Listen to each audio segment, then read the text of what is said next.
नमस्कार दोस्तों, स्वागत है आपका मेरे चैनल गोविंद गोपाल में। फिर से एक बार दोस्तों इस वीडियो में बात करेंगे शिक्षा मित्र और शिक्षक दोनों के लिए, क्योंकि शिक्षा मित्रों के लिए एक निराशाजनक बात है, लेकिन शिक्षकों के लिए तो एक बहुत ही बड़ी खुशखबरी सामने आई है। दोनों ही अपडेट हम आपको बताने जा रहे हैं, लेकिन शुरुआत करेंगे पहले शिक्षा मित्रों को लेकर, क्योंकि शिक्षा मित्रों को लेकर जो अपडेट अभी चल रही थी कि शिक्षा मित्रों की मानदेय वृद्धि हो सकती है, सरकार इसका जल्द ही आदेश जारी कर सकती है। लेकिन हमने बताया था कि शायद कैबिनेट बैठक होने के बाद ही ये संभव हो पाएगा। शायद कैबिनेट बैठक में शिक्षा मित्र मानदेय वृद्धि का प्रस्ताव पास हो, उसके बाद ही कोई शासनादेश जारी हो।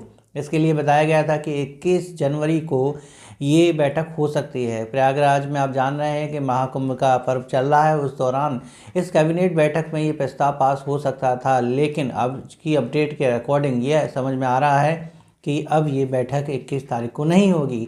जी हाँ, कैबिनेट बैठक को पोस्टपोन कर दिया गया है। फिलहाल अभी ये बताया जा रहा है कि इस बैठक की कोई गुंजाइश नहीं है, ना ही मंत्री जी को कोई अभी पत्र भेजा गया है, ना ही इसकी कोई व्यवस्था की गई है। लेकिन मेला अधिकारी श्री विजय किरण आनंद जी ने ये जानकारी दी है कि बैठक तो इसी मेले में ही होगी, यानी इसी पर्व के दौरान ही होगी, और ये बैठक जो है फरवरी के पहले सप्ताह में हो सकती है। यानी कैबिनेट की बैठक फरवरी माह के पहले सप्ताह में हो सकती है। जो फिलहाल 21 जनवरी की डेट थी वो अब फरवरी के फर्स्ट वीक में पहुंच गई है। तो हो सकता है शिक्षा मित्रों को फरवरी में शायद अच्छी खबर मिले। लेकिन हम फिर भी यही कहेंगे, क्योंकि जो अपडेट इसमें दी गई है अखबार में, उसके अकॉर्डिंग इसमें कहीं भी किसी भी कर्मचारी के मानदेय वृद्धि को लेकर बात नहीं की गई है। वहाँ पर सिर्फ और सिर्फ जो भी औद्योगिक क्षेत्र हैं और हाईवे निर्माण है, इनके बजट को लेकर बात की गई है। तो यदि इस सिर्फ और सिर्फ इनको लेकर बैठक होती है और इन्हीं को लेकर प्रस्ताव पास होते हैं तो शिक्षा मित्र निराश ना हो, क्योंकि समय अभी है। आपको हमने बताया था कि मानदेय वृद्धि का तोहफा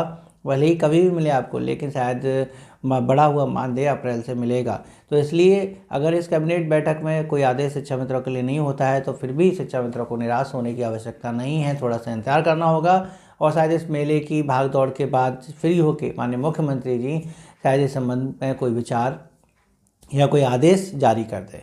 तो देखते हैं, थोड़ा सा और इंतजार करते हैं। शिक्षा मित्र निराश ना हो। कैबिनेट बैठक अभी फिलहाल 21 जनवरी को नहीं होगी, फरवरी के फर्स्ट वीक में होगी। और जो दूसरी अपडेट बता रहे हैं शिक्षकों के लिए बहुत ही अच्छी है। जैसा कि आप जानते हैं कि 8वें वेतन आयोग के लिए हमेशा कर्मचारी केंद्र सरकार से वार्ता करता रहा है। उन्होंने जो है कई बार प्रयास किया, और सदन में भी कई बार पूछा गया कि क्या केंद्र सरकार 8वें वेतन आयोग का गठन कर रही है। हर बार सदन में जवाब नहीं आता था, लेकिन इस बार ये खुशखबरी अचानक सभी के सामने आई है कि माननीय प्रधानमंत्री जी ने 8वें वेतन आयोग की मंजूरी दे दी है। जी हाँ, ये कोई फर्जी खबर नहीं है, बिल्कुल सत्य है। और इसको लेके आप अब तो टीवी चैनल्स पर भी देख सकते हैं कि केंद्र सरकार ने अपने केंद्रीय कर्मचारियों के लिए 8वें वेतन आयोग की मंजूरी दे दी है।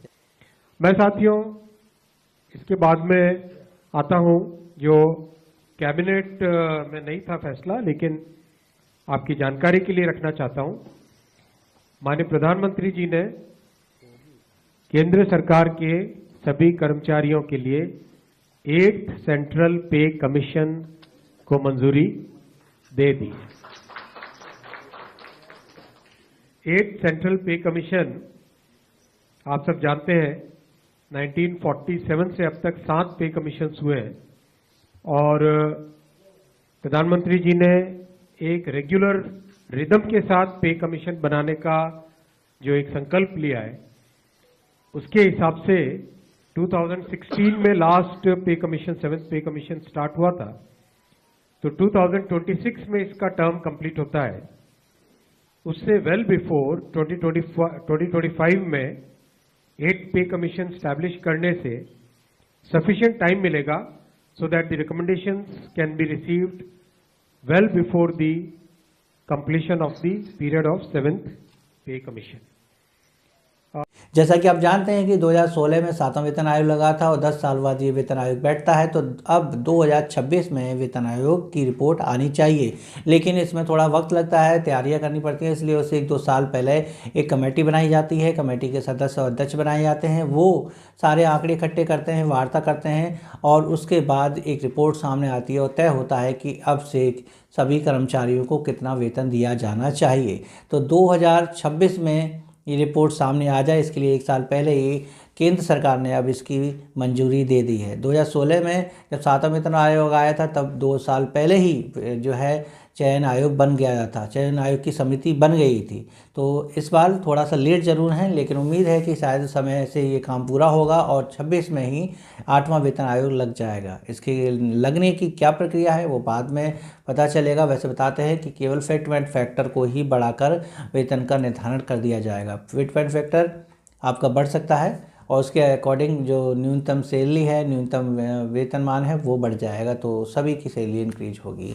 तो शिक्षकों के लिए तो बहुत अच्छी खबर है। फिलहाल ये केंद्रीय कर्मचारियों के लिए है और जैसे जैसे ये लागू होती है, राज्य इसको जो है अपने राज्य में लागू कर देते हैं, तो सभी के लिए ये लागू हो जाएगा। तो ये थी 2 अपडेट आपके लिए, बहुत ही अच्छी अपडेट हैं। और शिक्षा मित्रों के लिए बस थोड़ी सी बात है कि वो अभी और इंतजार करें, निराश ना हो, परेशान ना हो, और जल्द ही सरकार भी उनके लिए कोई ना कोई फैसला जरूर लेगी। तो वीडियो अच्छी लगी हो तो प्लीज़ वीडियो को लाइक कीजिएगा, शेयर कीजिएगा, चैनल पर नए हो तो चैनल को सब्सक्राइब कर लीजिएगा। मिलेंगे आपसे अगली वीडियो में ऐसी ही कुछ अपडेट के साथ, तब तक के लिए नमस्कार, जय हिंद।